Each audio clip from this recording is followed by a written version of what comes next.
Hi, I'm Kathryn. And I'm Theresa. And we are the co-authors of the book, Pass the Baton, Empowering All Music Students. Our goal is to share stories of educators who are passing the baton and empowering their music students. We want to help teachers create music lessons that transform students from passive consumers to vibrant creatives. Welcome back to the Pass the Baton podcast. We're here to talk about all things student empowerment and music education. Before we introduce today's guest, we want to remind you to follow or subscribe to this podcast so you don't miss any future episodes. In addition, if you like what you hear today, please consider leaving a rating or review. That's what helps podcasts like Pass the Baton grow. So, what did you think about today's guest? Yes, Jodi is wonderful. She really is. And she's not a name I hear every day in my world, but I really resonated with her as a general music teacher. She had so many wonderful things to say. Yeah. And as a band teacher, again, she is somebody that I knew and I was really, really excited to talk to.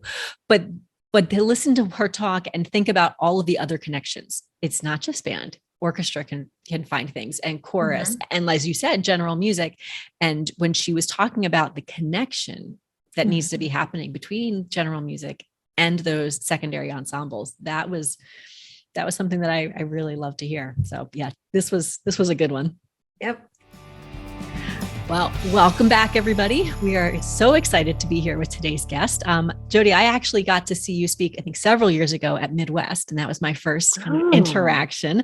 And since then have just come to know your music and love it. So we're so excited to have you here. We have Jodie Blackshaw. Thank you. Hi, here I am, all the way from Australia. Yeah, I know. And I'm just so proud of us all for getting time zones figured out. So that's it's hard enough with Kathryn in Chicago and me in Arizona, but we did good. Yeah. So, Jodi, can you tell us just a little bit about yourself for people who might not be familiar with your work yet? Sure. I'm a third generation teacher. My grandma was a fantastic teacher. And interestingly, I think this audience might be interested. She was one of the first people to practice Orff-Schulwerk in Australia, was my grandma, which is really pretty extraordinary. And I still have one of her Orff-Schulwerk Studio 49 instruments. It's in my studio as a reminder of such things.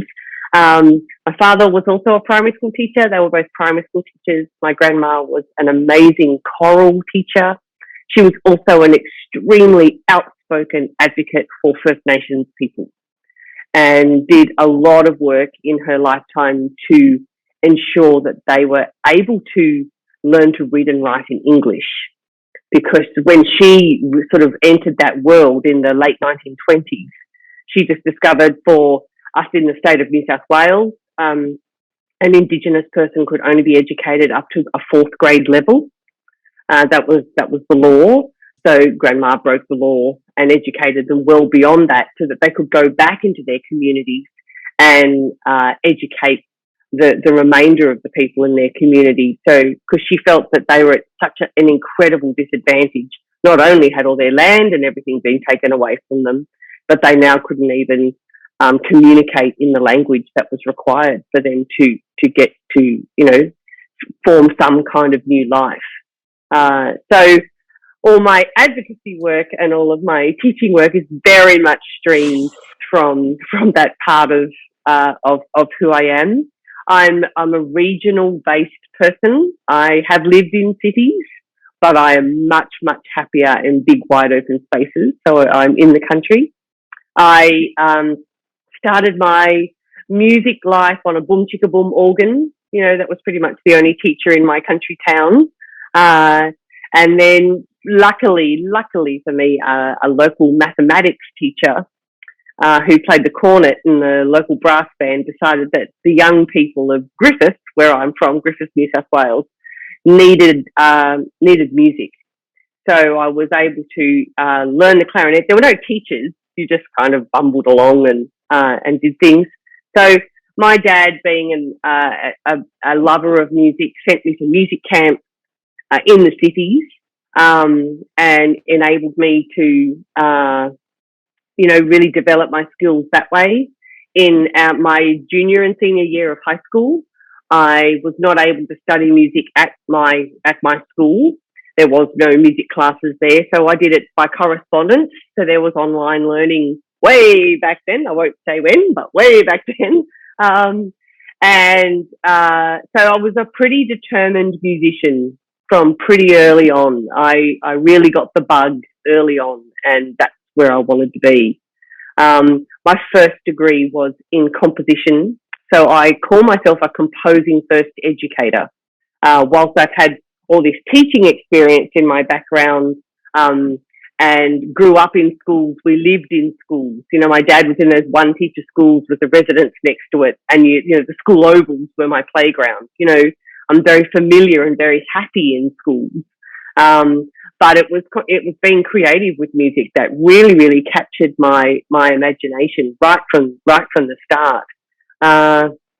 So you know, I guess I've sort of emerged organically as the person and the educator and the composer that I am, because once I finished my composition degree, I decided I wanted to go back out into regional areas and give children some of the opportunities that I didn't have when I grew up. It was something I was really determined to do.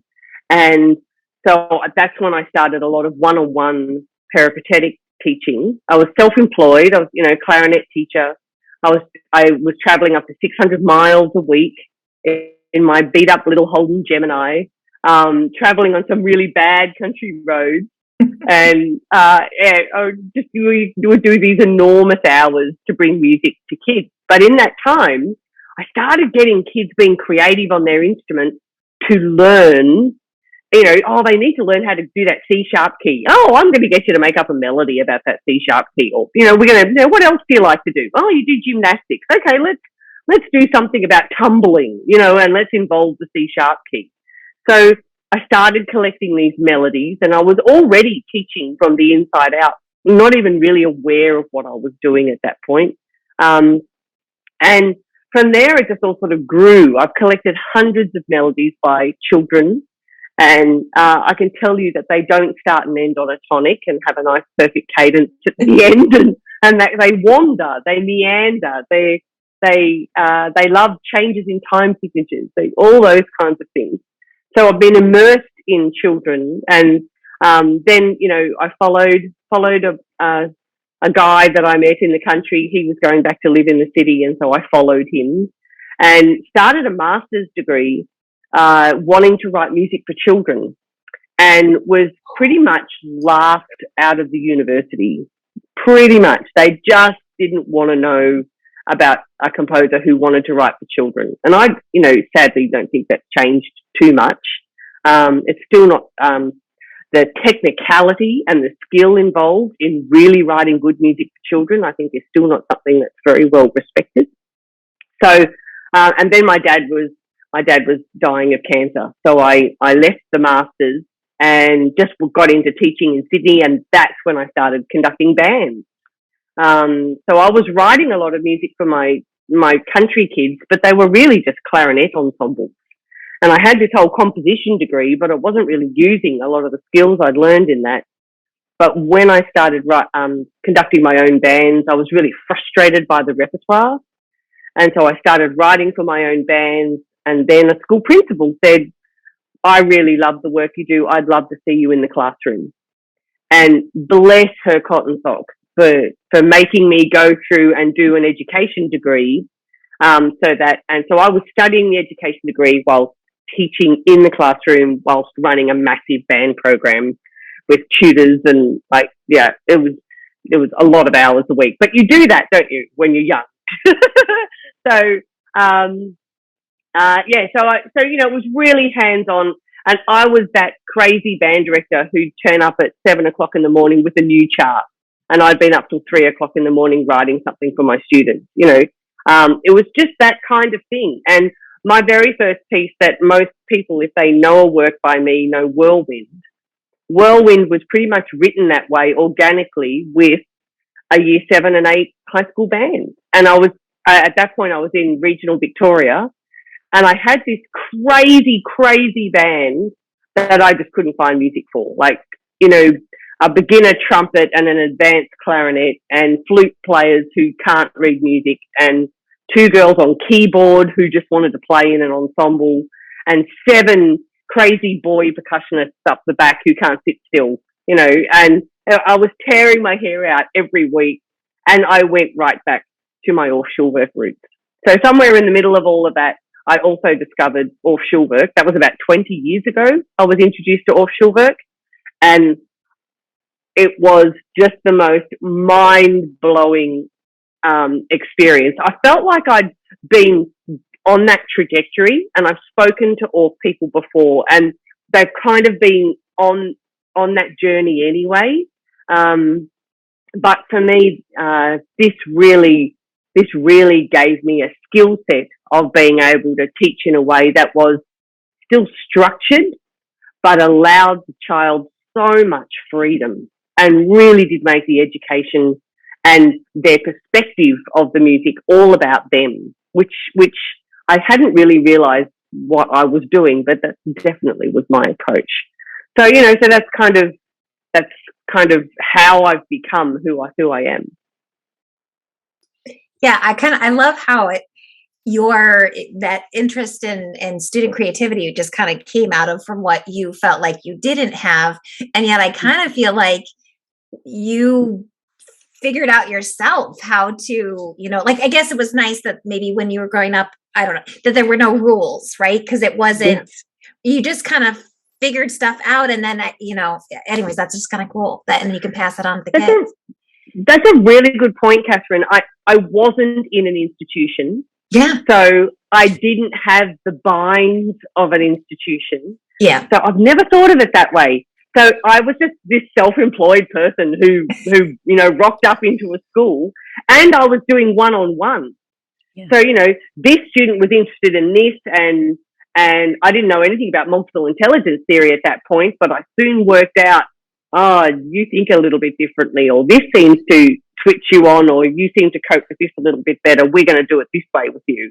So that's when I first started studying educational philosophy. Again, it was like, this is so cool, you know. So it's just, but I never ever thought about it like that, and I think to this day I'm not very good at working in institutions. I'm like, whether they're schools or others.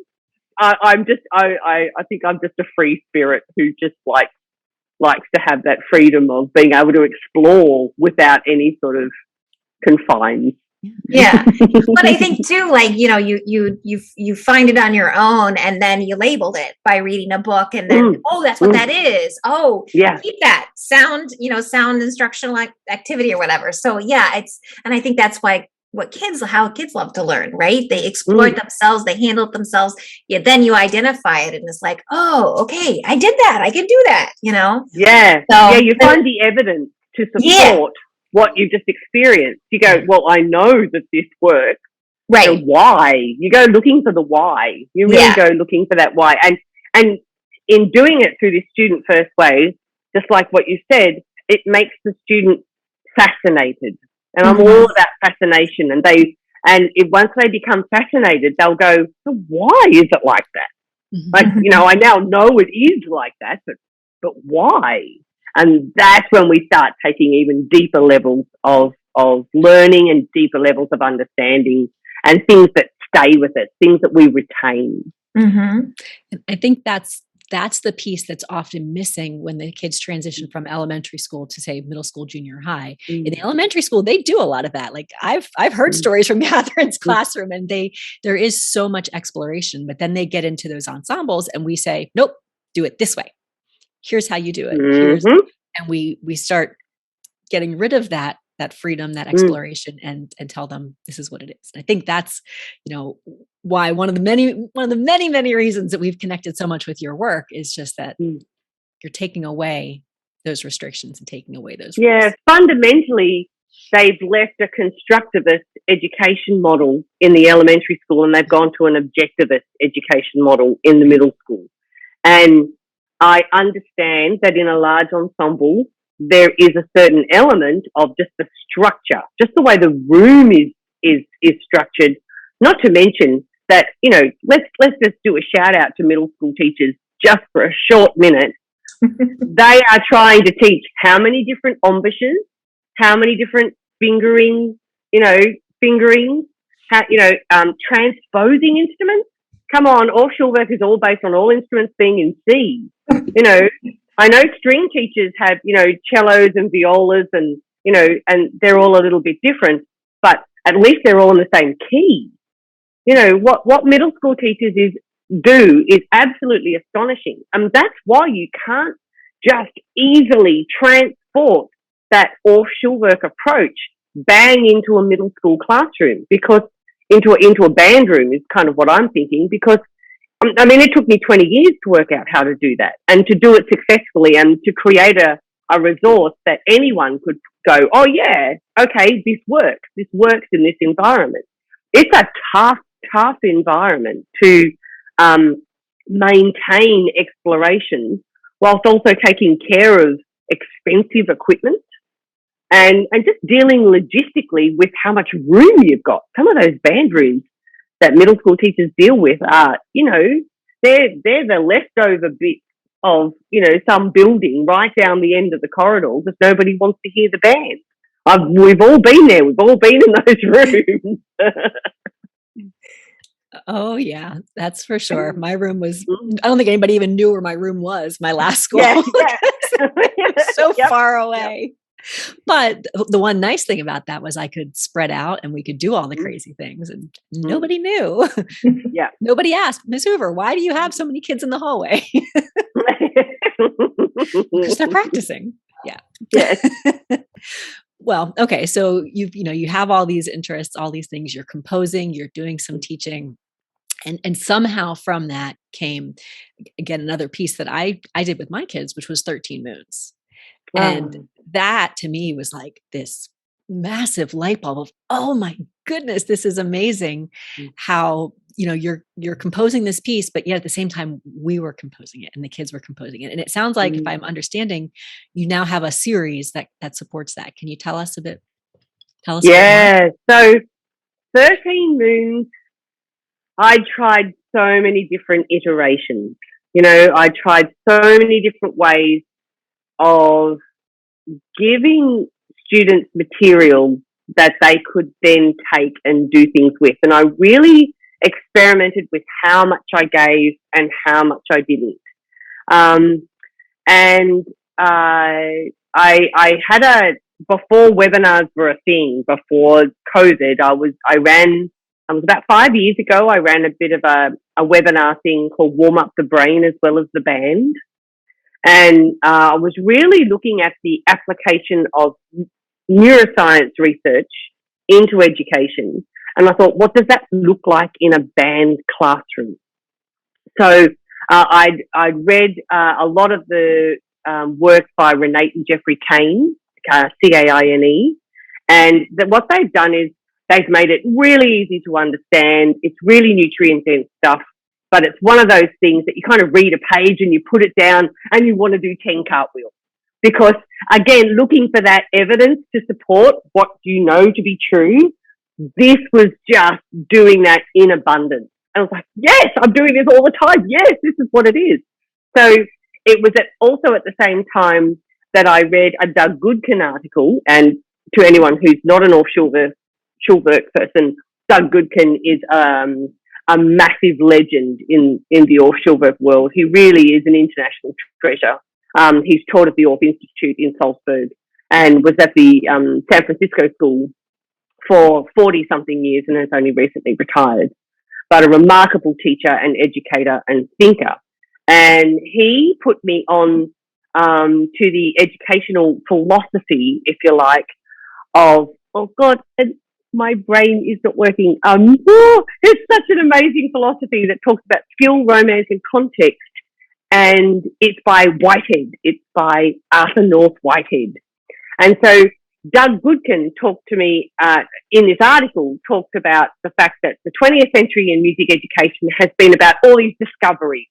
We discovered Suzuki, we discovered Kadai, we discovered Dalcroze, we discovered Orff, we, developed how we approached education, we inquiry-based learning, all these different things. He said, but they're all stovepipes.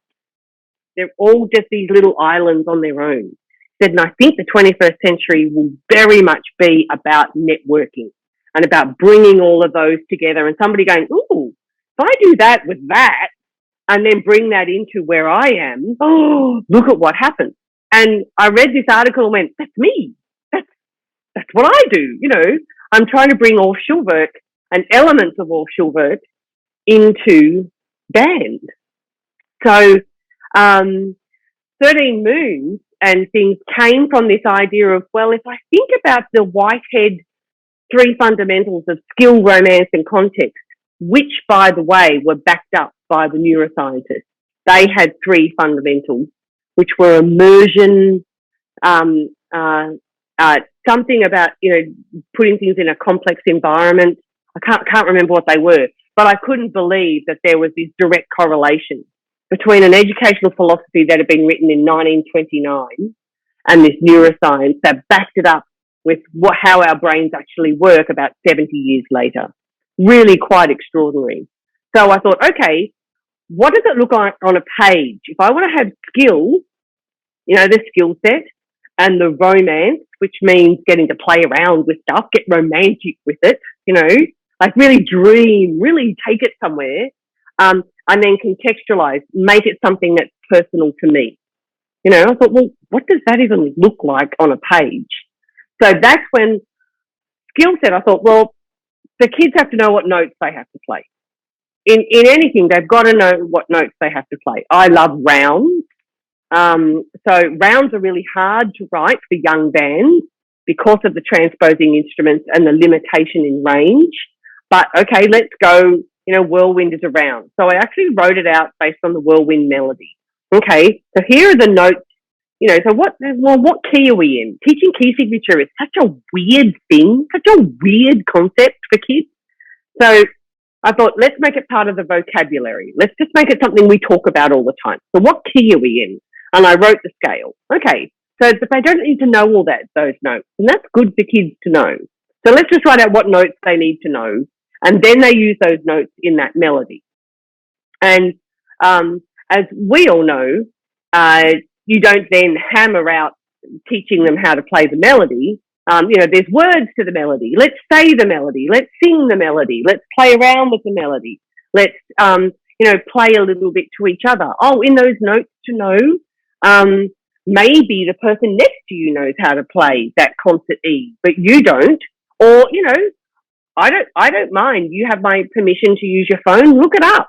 Google it. See if you can work it out. Can you work out how to play F sharp on a clarinet? You know, make it more exploratory. Make it something that they discover rather than charging around as a headless lunatic in a band room trying to fix everybody's problem. You know, just stand back and go, you work it out. You know, it's so much more personal to the kids and they get so much more out of it and then they remember. So I experimented with a bit of that. I did a couple of workshops with some students that I was working with and went, okay, this makes sense. This works. And then from there with the melody, we can just use the structure cards. Let's all play it together, tutti. You know, let's have the clarinets play it solely. Let's come back and have it all together. Let's play it in a round, you know, and build up structure. So that's when I thought, okay, I'd really like to write something bigger than this. And this commission came up in Canada and I wrote one work, which is Lessons from Mother Earth, and then I wrote this other work, Peace Dancer. But they were really fantastic educators that were in this commissioning group. And I thought, they'll let me take a risk. So I took a risk on 13 Moons and I created these 4 movements and they're scope and sequence. So we start in the range of a 6, but we have unison rhythm in the first moon. So because having rhythmic independence is very different to having pitch independence in an ensemble. Rhythmic independence is a tough ask. So harmonized rhythm, and then when we get to the second moon, which is east, you go into a round. So you start to add textural complexity and you start to get that rhythmic independence and you start to move along. Once we go down to south, We actually change into a 3/4 time signature. We, have a lot more layers of ostinato patterns. We really, basically bring in ostinato patterns of bass lines and accompaniment lines and melodies and counter melodies and those kind of things. And we can pull those together in different ways. And then once you get to the 4th moon west, it's all based on whole tone scales.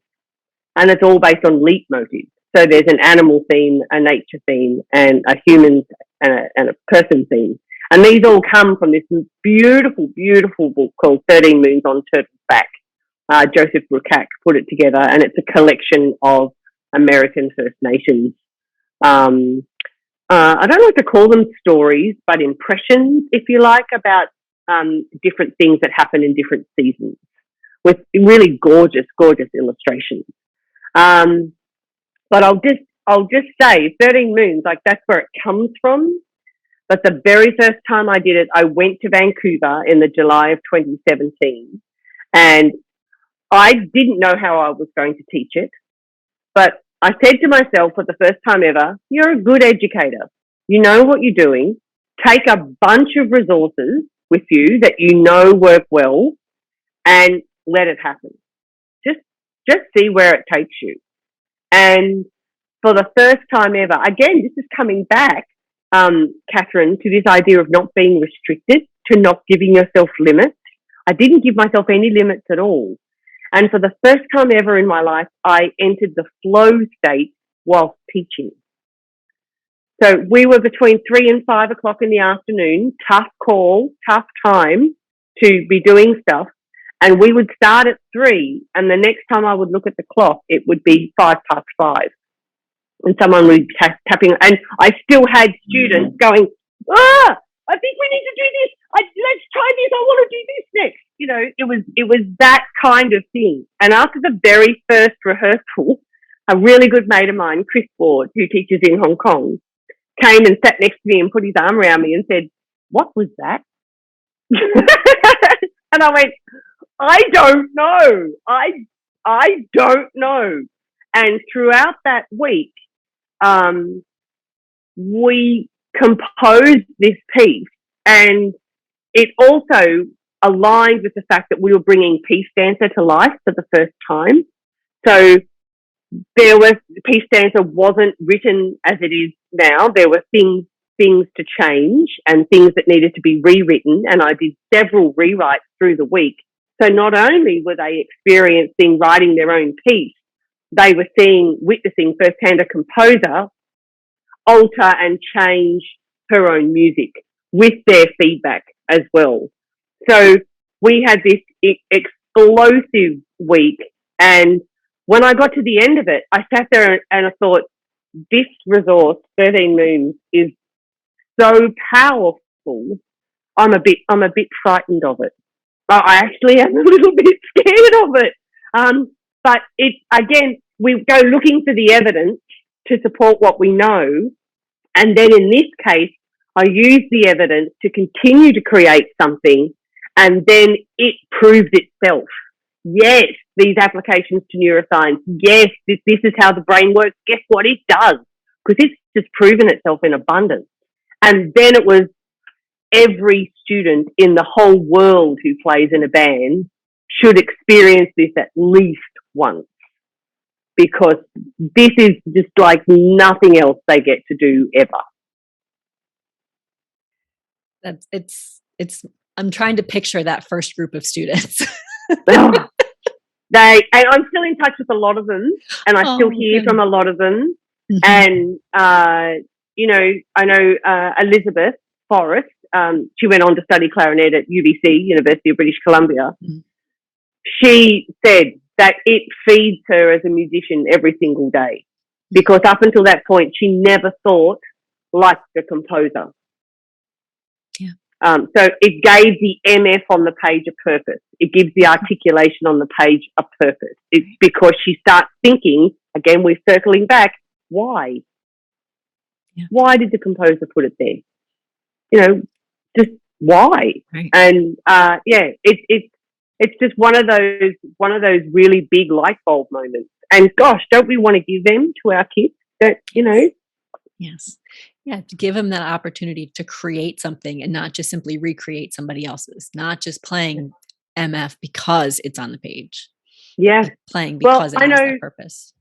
in that band, there were a couple of adults as well.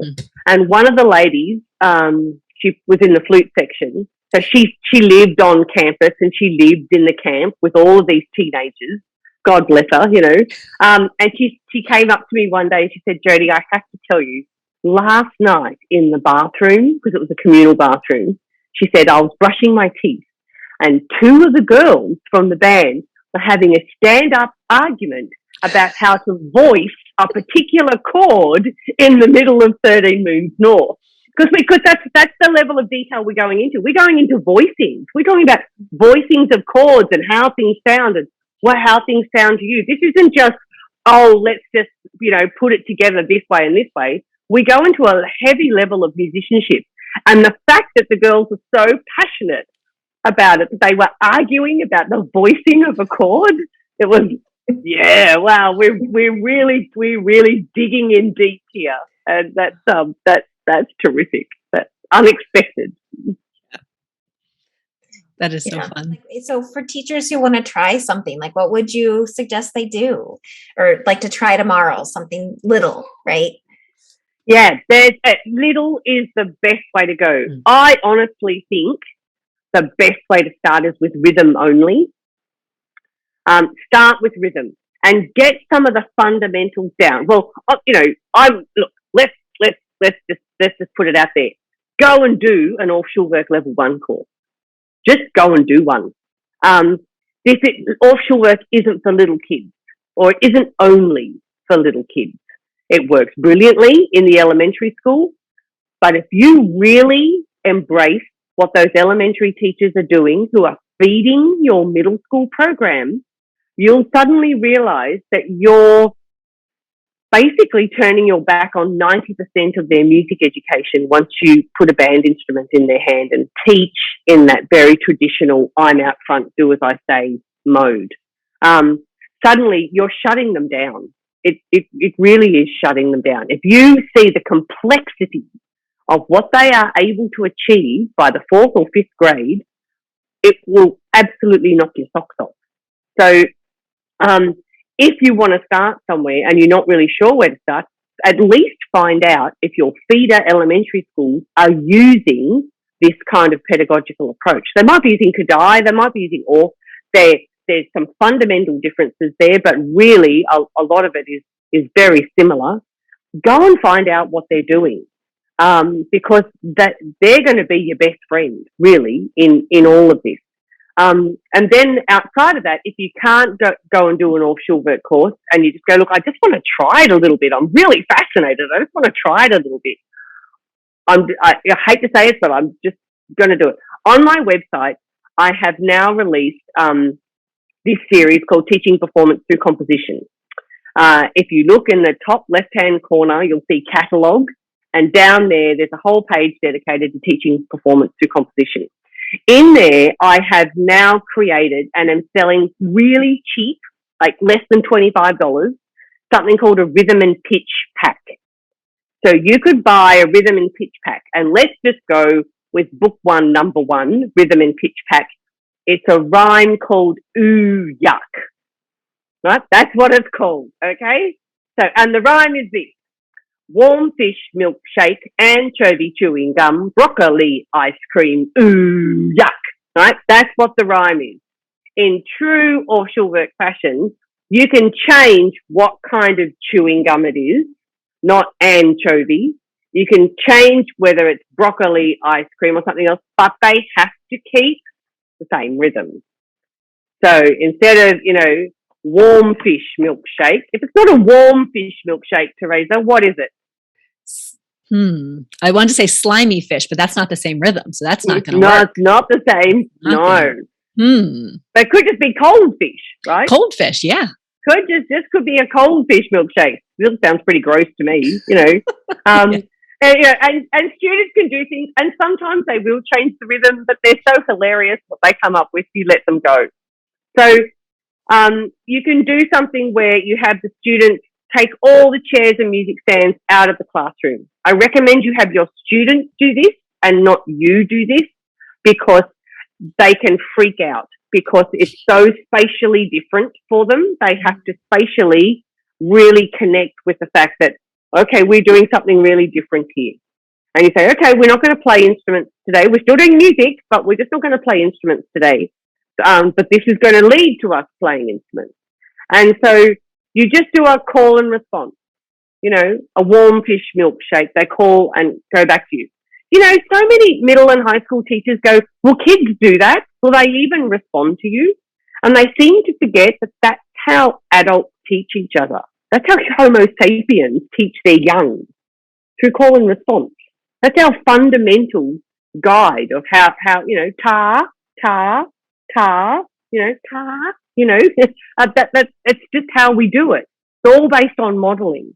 So if you do some call and response, I always use turn and talk or think, pair, share, have the students turn and look at each other and go, okay, can you remember the first line? What kind of, it was a warm fish milkshake. Yeah. And then what came next? And, you know, just some of those kind of things. Then from there, once they've got that, you can just do body percussion. They can tap the rhythm. So warm fish milkshake, anchovy chewing gum, broccoli, ice cream, ooh, yuck. Now, if you want to go the whole hog, you get a classroom set of drumsticks, or you can just get your woodwork department to, you know, chop you up some, you know, conduit pipe, you know, electrical conduit pipe or something like that. It doesn't have to be fancy drumsticks, but you can get on Amazon and get pretty cheap, you know, $1 pairs of drumsticks, and put them in a, you know, big, huge bucket. So the kids just toss them in a bucket, and then they play the rhythm on the back of a chair. So they're all standing with the chair facing away from them, and they play the rhythm on the back of the chair.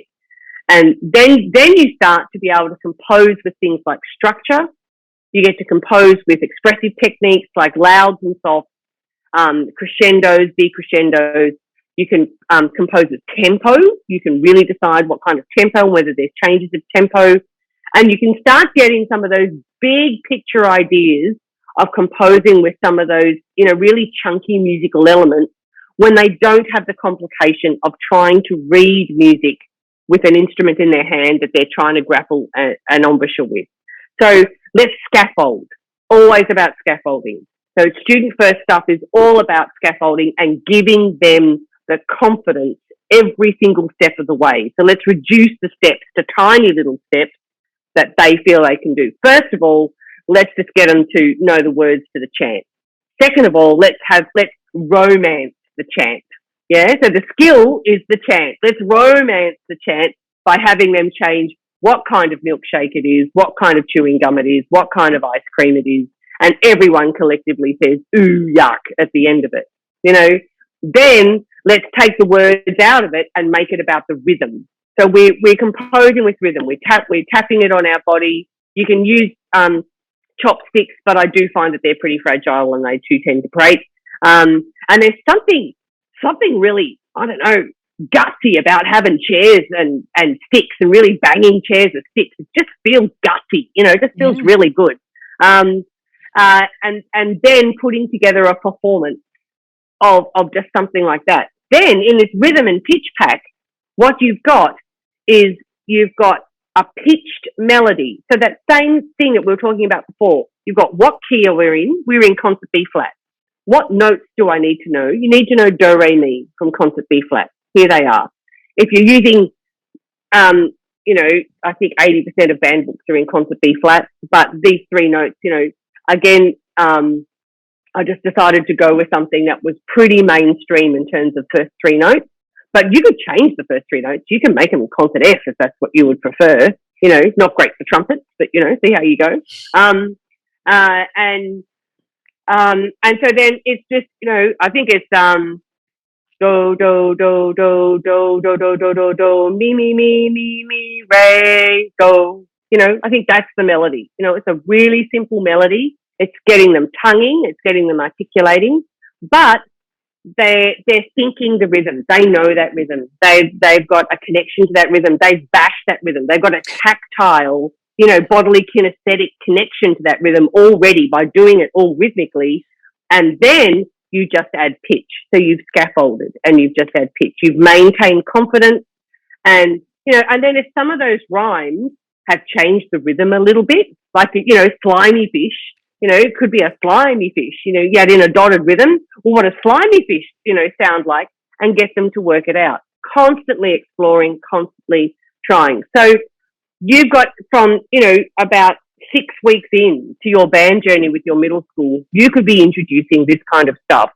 And the rhythm and pitch packs are a really affordable way for you to just dip your toe in the water and have a go at it. There's also a professional development pack that you can purchase. That's me presenting to some band directors, and you get a set of PowerPoint slides. And it's just something, if you want to introduce the idea of composing to your students, you can take as many or as little of those PowerPoint slides as you like, depending on when you're introducing it. And you yourself can find the evidence, the research behind all of this, as well as some tips, multiple tips along the way of how to teach this way. So, the material is there for you to give it a try, but it will be even more successful for you even if you don't go and do a level Orff-Schulwerk course. Just go and do a 1 afternoon, 2 hour, Orff session. And it doesn't matter if you're with a bunch of elementary teachers. Go and do it. Just get fascinated. Really start thinking that, okay, I've developed my conducting capability. What about my pedagogical capability? Do I need to keep developing that? So all of the things. I'm just nodding and smiling and loving it. If someone was, say, an orchestra teacher or a chorus teacher, I'm assuming that these concepts still apply even if they don't teach band, right?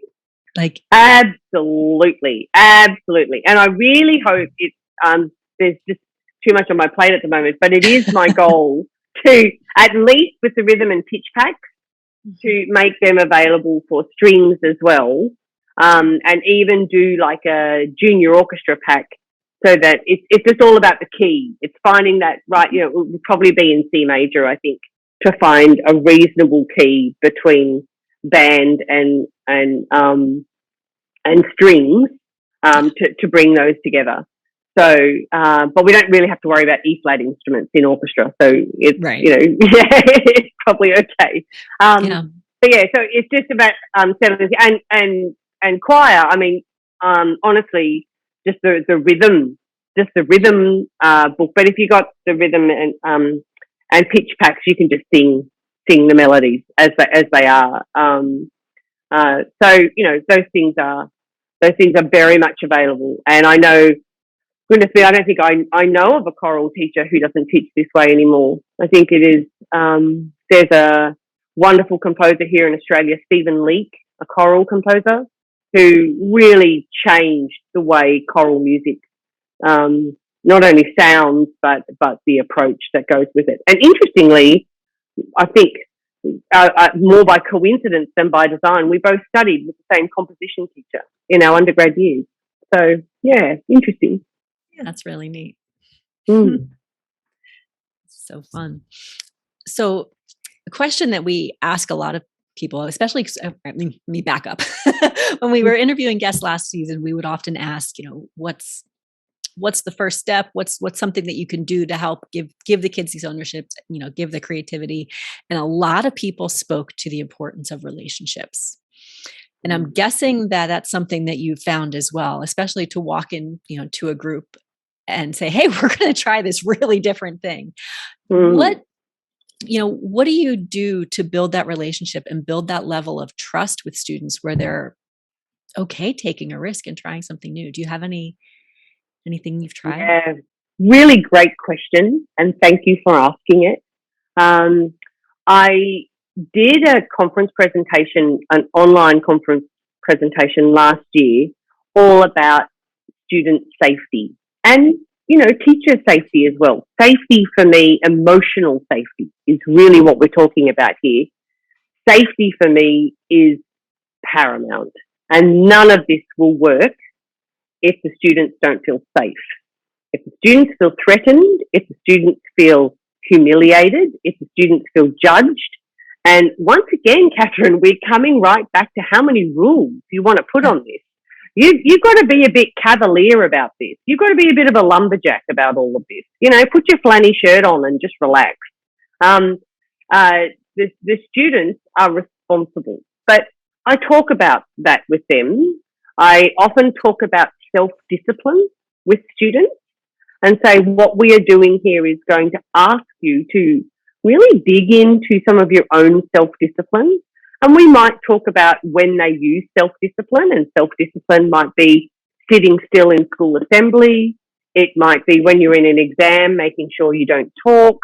It might be when you're at the dinner table and you're out at a restaurant and you eat with a knife and fork really nicely, and you use a napkin and things like that. So again, contextualizing all the time, but trying to find examples of what it feels like in the body to have self-discipline. And that's being sensible. But you can say sensible to students and they'll some of them will go, well, I'm not sensible, whereas if it's self-discipline, it's something that everyone can find inside of themselves. So we talk about that. And there are some ways to really bring about student safety before you go taking your room apart and putting drumsticks in their hand. One of the first ones that I do to really develop that safety and to open things up is turn and talk or think, pair, share. If they're sitting in the band, have them turn and talk to each other. You will know in 5 seconds flat if your room is dead silent, your students don't feel safe. They don't feel safe to share their thoughts because they think they're going to be wrong. So you need to establish a climate where being wrong is okay, where trying something and it doesn't work is okay, or trying something and everyone else thinks it sounds terrible and you think it sounds awesome is okay, So it's going against the grain of everything we've had drummed into us about band. Band is about perfection. And this is about allowing imperfect moments because it's in those imperfect moments where we learn. But we need to give permission for that to happen. So you can choose to have a talk about that. But really, if you just do the turn and talk, and if you find that it can just be, I thought we were a bit loud at letter A. Turn and talk to the person next to you, see what they think. And if the students don't say anything, then you might need to take an even bigger step back and start by, I had a great weekend. I did some gardening and then I did this and that. Turn and talk to the person next to you about what you did on the weekend. And don't make it about the music. Don't make it about something that could potentially be wrong. And just start opening up the routine of it's okay to talk. Because there are some band rooms where you just don't talk. So it's okay to talk, but we're going to do it in a self-disciplined way. So you're going to turn and talk, and I'm going to get off the podium. And then when I get back on the podium, that's going to be your time to bring your attention back to me. And they're just going to learn that visual cue of you going on and off the podium, and they just learn. So it's this student safety is incredibly important. From there, once you've really got them talking, once they're starting to share their ideas, even just in the music you're playing, you can have students offer different ways to play the music. What sort of tempo should we try? What sort of, maybe we should play it with a swing rhythm. Maybe we should, let's add a drum kit. Why don't, and start just playing around with music that's familiar to them. You can do that with anything in any method book. You can do it with any piece. And you don't have to write to the composer to get permission. You're not performing it at a festival. You're just doing it in your rehearsal room. Get messy, pull it apart, and get them thinking in those kind of ways. And you may even have students come up to you and say something like, why are we doing things differently all of a sudden? Everything just feels different. I remember having students say that to me. I was like, yeah, because I thought it was about time you took control a little bit. I'm handing it back to you. And I go, oh, and they're really surprised, So from there's a couple of things. If you have a lot of boys in your class, be mindful that boys need to know where they're going. They don't like surprises. Or they don't like doing something without knowing its purpose. So I've taught in a number of all boys schools. So up in the top right-hand corner of my whiteboard, the students might walk in and they might see this on the whiteboard. So learn, play, create, perform. So, and the first time it might just be the word learn, and they don't even notice that the word's there. And that's the lesson that you pull all the chairs and music stands out, and you make a space in the room. And a little tip, if you're doing that for the first time, have the students come back and stand where they normally sit. Again, this is about spatial safety. We want them to feel safe in the classroom, and having them move suddenly to a completely different space can not only bring their self-discipline into doubt, but it can also make them feel extremely uncomfortable. So, but learn might be, today we're going to learn something new. And it might be that you're learning the chant. We're going to learn something new today. And if it's learn and play, so we're going to learn to say our ooh, yuck chant, and we're going to play it on our body with body percussion. And then in the next lesson, we're going to learn, play, create. Yes, today we're going to learn, and it might just say revise, or it might say, reflect or something like that. And we're going to play, and then we're going to create with this. And it might be we're going to create with this as a whole class, or we're going to break off into small groups and you're going to create with it, and we're going to come back and perform for each other. So always having a performance, always, and even if it's the whole class is creating something collectively, use your phone and perform it. Get a tripod with a holder and record it, and then have them watch it back, and then do a reflection. Always, always, always, always. Because the kids who aren't really into it, or the kids who are being a bit lackluster, or who haven't quite found their self-discipline, nothing hits them in the face more than seeing themselves on the video and noticing that they don't know how to play it. Yeah? So, again, you've got to allow for imperfect moments. You don't scold that kid. You don't say anything to them. You just observe. You just sit back and you let them catch up, and you let them find their own way. And they will find their own way if it's positive, if it's safe, and if you allow for imperfection. And that they go, oh, it's okay for me to, I'm not very good at this, but I'll give it a try. That's what you want them to think. Yeah. So words like that, especially something like that for boys, tells them where they're going. They know they're going to perform at the end of the lesson. Right, let's get stuck into it then. We've got to create something. Righto, come on, let's do it. And they'll do it. Mm-hmm. So it's really, those kind of things create safety.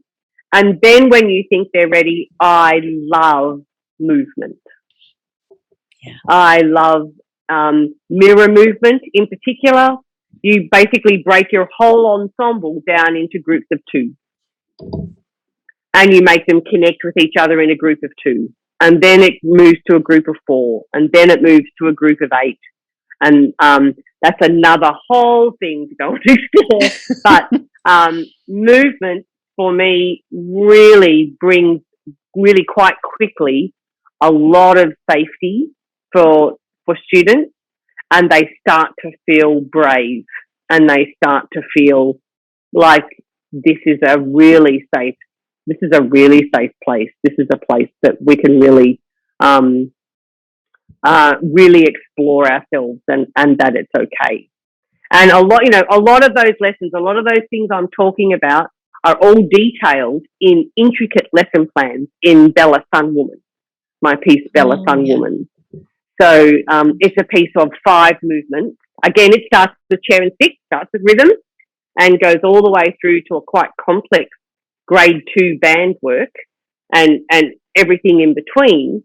But there are lesson plans and assessments and all sorts of things intricately involved that take you and your band on this journey. So it's another way of just opening you up. And it's got some movement stuff in there. It's got chair and stick stuff in there. And, it's got all sorts of different things that you can explore. So, a lot of those things I've talked about are really detailed in that resource. If you're looking for something, and you can buy just the score. You don't even have to buy the whole piece. You can buy just the score. And it will give you a lot of those frameworks and a lot of those ideas. Loved how everything you're talking about goes so far beyond the page. Mm-hmm. Right. And that's such a valuable thing. And when you're giving these kids these opportunities, it's becoming personal for them. You're not saying, hey, you were squirming during that. You're letting the child realize that on their own and decide what to do. Yeah. You weren't pointing these things out. They were finding it on their own. And it's so much more valuable that way. And when they can get the connection. More. If they're going to find that self-discipline, they have to find it themselves. I can't tell them how to find it. I just can't. And so if we want them to practice on their own at home, if we want them to perform well on a stage, where do you think they're going to find that self-discipline from if we don't give them opportunities to find it? I don't want people to be watching this and thinking that this has nothing to do with band or, but I don't have time to do this or this is going to really interrupt my rehearsal schedule. I just want to shake people who think that and go, this is going to enhance your program so much and make such better, more thinking, more independent, more emotionally aware and in tune musicians than you could ever hope for. But just like everything, you've got to lay a foundation.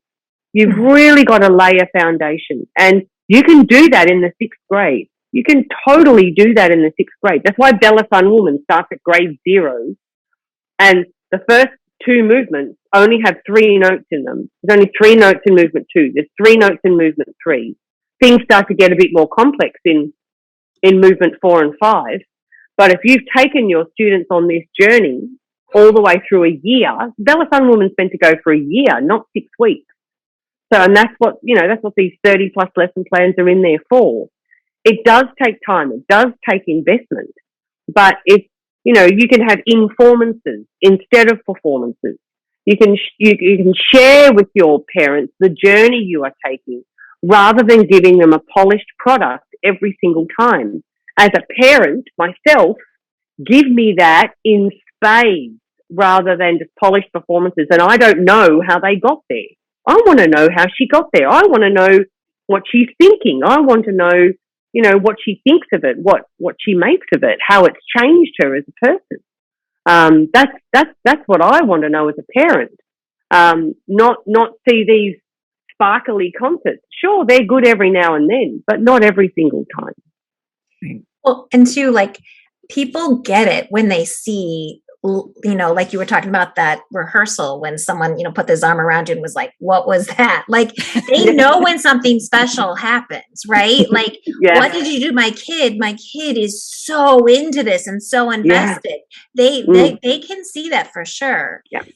Yeah. And again, when you were saying, what does this do to my band room? And when I was thinking, like, are you in my music room all the time? Because this is what general music teachers do.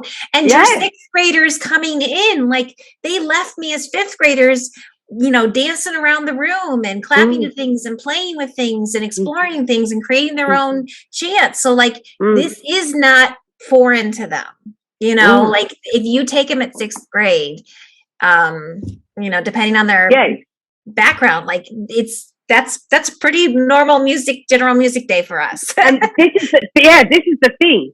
If they've done that in elementary and you get them in 6th grade band and they've got the excitement of a new band instrument, guess what? You could inject some of this stuff in there, and bang, they're going to just jump right in. They're going to instantly know what they're doing. It's going to feel safe for them. It's going to feel okay. And they're going to go, yeah, we've done this, but hey, now I'm doing it on the clarinet. Wow, this is so cool. So I just think there's such a massive missed opportunity here. And I've been really shocked to be in K to 12 schools and be working with the middle school band teacher, and they've never crossed the quadrangle to see what the elementary school is doing musically. And so I've dragged them sometimes. Come on, we're going. We're going to go and see. We're going to go and see what they're doing. Come with me, And they're gobsmacked. They're absolutely gobsmacked. Yeah. Sorry, go ahead. Possible. Yeah. No, the kids, like in my room too, they naturally want to pull in their band instruments too. Like if we're doing a story, or making sound effects or whatever we're making, we're using them on the bar instruments. Can I use my trombone? Like, again, like you said, the kids will they will definitely find a way to use a warm up or whatever within the band room with their instrument. That's absolutely normal for them. It's context. They're contextualizing the use of the instrument in a different way. It's not, so that means we're talking about lifelong learning here. Talking about that the trombone doesn't just belong in the band room. The trombone, belongs here, it belongs there, it belongs when grandma and papa come over. It's something that we build a more intricate network of neural pathways, which the trombone is part of. It's not just part of one neural pathway that's about band. And what we do in band, and band is rehearsal and concert and rehearsal and concert and rehearsal and festival. And then we leave band, and then the brain trims those cells and we never pick it up again. It's not rocket science as to why kids don't keep playing their instruments. It's because we pigeonhole it. We put it in a box. And another reason for student first learning is so that they can romance with their instrument, they can contextualize the instrument, and they really make it part of their identity. That's something we talk about so much. Is I don't want music to only happen in the four walls of my classroom. I want the kids to feel like they can make music anywhere they are. It's not just when I'm telling you this is how you have to do it, and it's part of them forever. That should be the goal. And I think if we're doing these things that you're talking about, we're making it so it is part of them. Yeah. And that's so special. Yeah. And it's key. I mean, look at the way the 21st century child lives now. Everything is very insular. They're on a screen, they're watching a YouTube. YouTube channel presenters have become, TV personalities. They've become rock stars. But, if some of the information that comes out of my daughter's mouth absolutely shocks me. How did you know about that? Oh, what's a YouTube clip about it? It's just far out. Really? Gosh, I would have had no idea of that when I was, 14 years old. So we need to acknowledge that. It's not our world as adults. It certainly wasn't mine. There was no internet, when I was in high school. But I have to acknowledge it. And I have to embrace it. I just had a recent commission I finished, which was inspired by the mother humpback whale. It's a grade 4 work, and I actually put a QR code on the student page, and it takes them to a web page which has a series of YouTube clips, and they're linked to different rehearsal markings in the piece. And so, why do we use all of those terms and words on the music? Because composers wanted to convey what they wanted the performer to feel emotionally at that time in the music and what they wanted to put into it. These days, we convey that through a YouTube clip. We can contextualize that and provide the same thing. So, found, these great BBC, David Attenborough, different things, or even just beautiful footage of the mother humpback whale and her calf. And this is what I'm taking from here. This is what I want you to visualize. This is what I want you to feel. What does that do to, think about contextually, what does this mean to me? How does this impact me? And then how is this going to feed how you approach the music as a performer. And I wasn't there. I couldn't be there in person. And it's the very best premiere I've ever had, and I wasn't there. And I think that I have to take from that there is something in that embracing of what is available to us now and how the 21st century child learns. Because those university kids, they were born this century. You know, they were born in this century. They weren't born in the 20th century.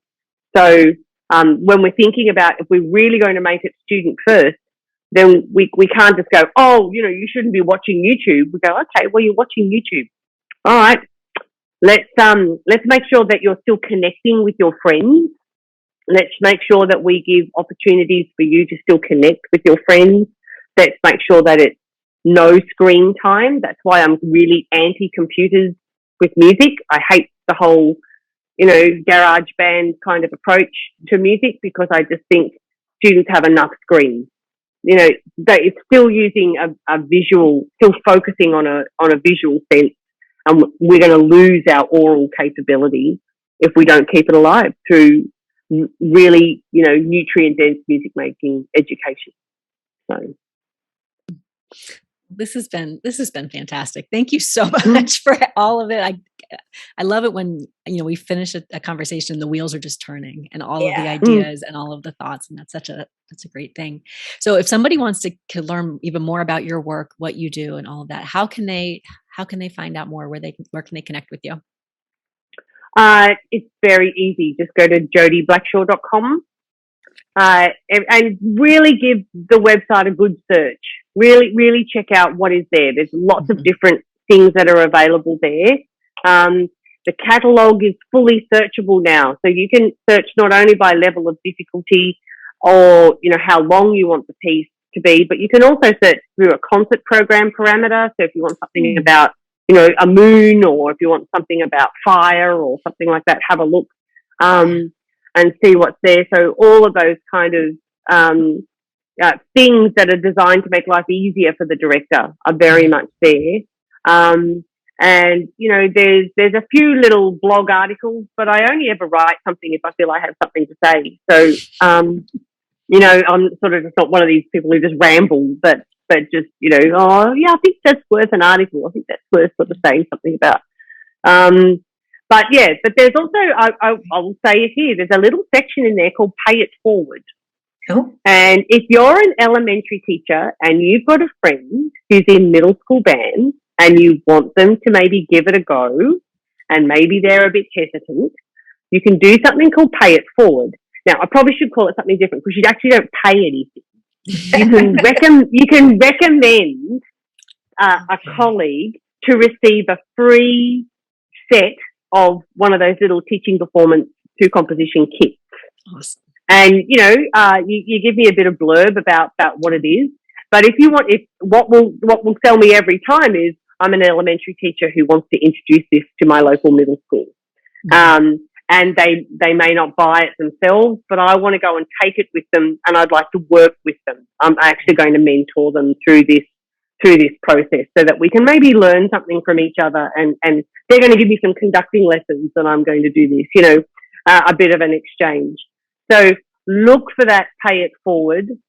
Yeah. I think it's, again, under catalogue. If you look under catalogue and go in there and you make a simple request, and then I can send a free set of something, because I acknowledge that people are hesitant and people are a bit frightened to take a risk.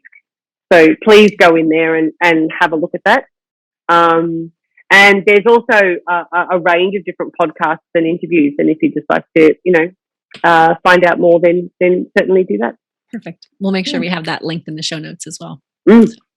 So, thank you. Well, again, thank you so much for the time. We really appreciate it. This has been awesome. It was great. Yes. Oh, it's been lovely. It's been lovely sitting here with you ladies, knowing that you really understand it and that you really get it. Because once you teach this way, you won't ever go back. You will see the light go on in your children's eyes, and it's something you've never seen before, and you just want to see it again and again and again. Thanks for joining us. Make sure to subscribe so you don't miss an episode. We'd also love for you to consider sharing this podcast with a friend and leaving a positive review. That's one of the best ways to get this message to new listeners.